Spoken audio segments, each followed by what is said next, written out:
Knapp joins us now live from the Capitol. Rachel, what items are lawmakers looking into?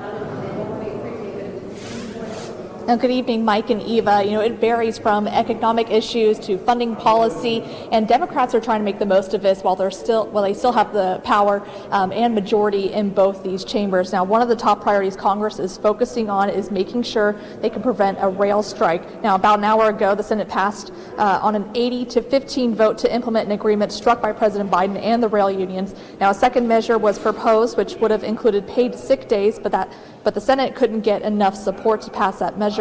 And while the Democrats are still in control in both chambers, they're trying to pass some legislation that would provide federal protections for same-sex and interracial marriage.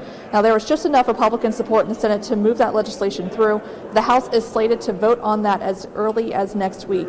And one of the most pressing items is funding the government. Congress has a December 16th deadline to pass legislation that funds the federal government. Now, if they can't figure that out, a government shutdown could happen. Now, Mike and Eva, these are just some of the handful of items that lawmakers are looking at, but they certainly do have a long laundry list to do here. Back to you.